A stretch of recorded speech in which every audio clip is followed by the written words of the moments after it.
କାହାଣୀ ସାହସୀ ଛେଳି। ଗୋଟିଏ ସମୟର କଥା।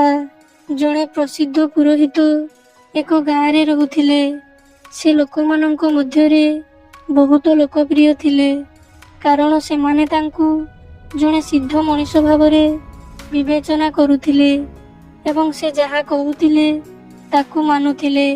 କିନ୍ତୁ ସେ ଲୋକମାନଙ୍କୁ ପୂଜା ପାଠର ଭୁଲ ପଦ୍ଧତି କହୁଥିଲେ।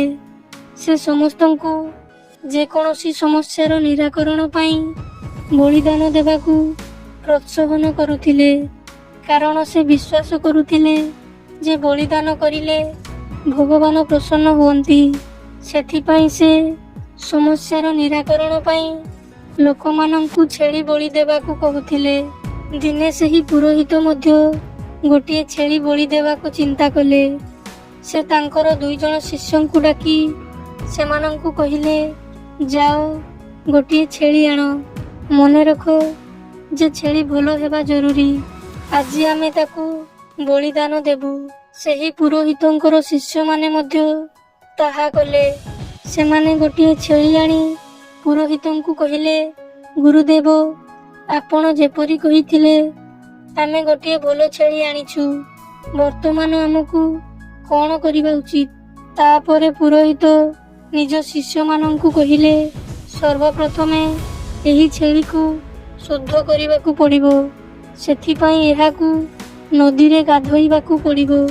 ତୁମେ ଦୁହେଁ ଯାଇ ଏହି ଛେଳିକୁ ନଦୀରେ ସ୍ନାନ କରାଇ ଆଣ। ଗୁରୁଙ୍କ ଆଦେଶ ଅନୁଯାୟୀ 2 ଜଣ ଶିଷ୍ୟ ନଦୀକୁ ଯିବା ପାଇଁ ବାହାରିଲେ। ହେଲେ ପୁରୋହିତ ପୁନର୍ବାର ସେମାନଙ୍କୁ ଡାକି କହିଲେ, ଛେଳିକୁ ସ୍ନାନ କରାଇ ସାରିବା ପରେ ତୁମେ ଦୁହେଁ ମଧ୍ୟ ସେଠାରେ ଗାଧୋଇ ପରିଷ୍କାର ପୋଷାକ ପିନ୍ଧି ଆସିବ।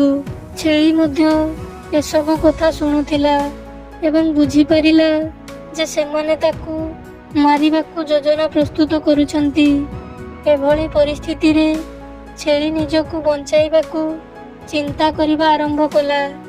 ଛେଳି ନିଜକୁ ବଞ୍ଚାଇବା ପାଇଁ କ'ଣ କରିବ ଭାବିବା ସମୟରେ ତା ମନକୁ ଏକ ଧାରଣା ଆସିଲା। କିଛି ସମୟ ପରେ 3 ଜଣ ନଦୀ ନିକଟରେ ପହଞ୍ଚିଗଲେ ଏବଂ 2 ଜଣ ଶିଷ୍ୟ ଛେଳିକୁ ନଦୀ ଭିତରକୁ ନେଇଯାଇ ଗାଧୋଇ ଦେବାକୁ ଲାଗିଲେ। ହଠାତ୍ ଛେଳିଟି ଜୋରରେ ହସିବାକୁ ଲାଗିଲା। ଛେଳିକୁ ଏପରି ହସୁଥିବାର ଦେଖି ଉଭୟ ଶିଷ୍ୟ ଆଶ୍ଚର୍ଯ୍ୟ ହୋଇଗଲେ। ତାପରେ କିଛି ସମୟ ପରେ ଛେଳିଟି କାନ୍ଦିବାକୁ ଲାଗିଲା। ଛେଳିକୁ କାନ୍ଦୁଥିବା ଦେଖି ଦୁହେଁ ଆହୁରି ଆଶ୍ଚର୍ଯ୍ୟ ହୋଇଗଲେ। ଏପରି ପରିସ୍ଥିତିରେ ଜଣେ ଶିଷ୍ୟ ଛେଳିକୁ ପଚାରିଲା, ତୁ ଏପରି କାହିଁକି କରୁଛୁ? କିଛି ସମୟ ପୂର୍ବରୁ ତୁ ହସୁଥିଲୁ, ଆଉ ଏବେ ତୁ କାନ୍ଦୁଛୁ, କ'ଣ ହେଲା? ଶିଷ୍ୟର ଏହି ପ୍ରଶ୍ନରେ ଛେଳିଟି କାହିଁକି କାନ୍ଦୁଛି ତାହା ତ କହିଲା ନାହିଁ, କିନ୍ତୁ ସେ କାହିଁକି ହସୁଥିଲା ତାହା କହିଲା। ଛେଳିଟି ଶିଷ୍ୟକୁ କହିଲା, ମୁଁ ତୁମର ଗୁରୁଙ୍କ ବିଷୟରେ ଭାବି ହସୁଥିଲି। ଛେଳି ପାଖରୁ ଏପରି କଥା ଶୁଣି ଉଭୟ ଶିଷ୍ୟ କ୍ରୋଧିତ ହୋଇ ଛେଳିକୁ କହିଲେ, ତୁ ଆମର ଗୁରୁଙ୍କର ଅପମାନ କରୁଛୁ। ଏହାପରେ ଉଭୟ ଶିଷ୍ୟ ଛେଳିଟିକୁ ନିଜ ଗୁରୁଙ୍କ ପାଖକୁ ନେଇ କହିଲେ, ଗୁରୁଜୀ, ଆମେ ଏହି ଛେଳିଟିକୁ ଗାଧୋଇ ଦେଉଥିବା ସମୟରେ ଛେଳିଟି ଆପଣଙ୍କ ବିଷୟରେ ଚିନ୍ତା କରି ପ୍ରଥମେ ଜୋରରେ ହସିବାକୁ ଲାଗିଲା ଏବଂ କିଛି ସମୟ ପରେ କାନ୍ଦିବାକୁ ଲାଗିଲା। ଶିଷ୍ୟମାନଙ୍କ ପାଖରୁ ଏକଥା ଶୁଣି ପୁରୋହିତ ରାଗିଯାଇ ଛେଳିକୁ କହିଲେ, ଆରେ ଛେଳି, ତୁ କ'ଣ ଗୋଟିଏ ପାଗଳ? ମୃତ୍ୟୁର ନିକଟତର ହୋଇ ମଧ୍ୟ ତୁ ମୋ ବିଷୟରେ ଚିନ୍ତା କରି ପ୍ରଥମେ ହସିଲୁ, ତାପରେ ପୁଣି କାନ୍ଦିଲୁ କାହିଁକି? କହ, ମୋତେ ଏହାର ଉତ୍ତର ଦେ। ଛେଳିଟି କହିଲା, ମୋର ପୂର୍ବଜନ୍ମରେ ମୁଁ ବି ମଧ୍ୟ ଜଣେ ପୁରୋହିତ ଥିଲି ଏବଂ ମୁଁ ମଧ୍ୟ ଅନେକ ଛେଳିକୁ ବଳି ଦେଇଥିଲି। ସେଥିପାଇଁ ଏହି ଜନ୍ମରେ ମୁଁ ଅଭିଶାପ ହେତୁ ଛେଳି ଜନ୍ମ ପାଇଛି।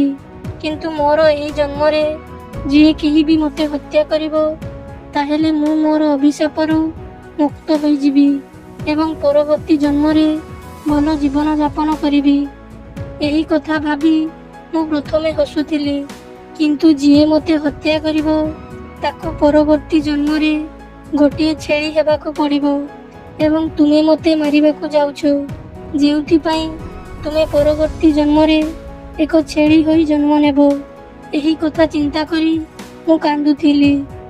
ଏସବୁ ଶୁଣି ପୁରୋହିତ ଡରିଗଲେ ଏବଂ ଛେଳିର କଥାରେ ପ୍ରଭାବିତ ହୋଇ ସେ ନିଜର ମତକୁ ବଦଳାଇ ଶିଷ୍ୟମାନଙ୍କୁ କହିଲେ, ଏହି ଛେଳିଟିକୁ ମୁକ୍ତ କରିଦିଅ ଏବଂ ତା ବେକରୁ ଦଉଡ଼ିଟିକୁ କାଢ଼ି ଦେଇ ତାକୁ ଖୋଲା ଛାଡ଼ିଦିଅ।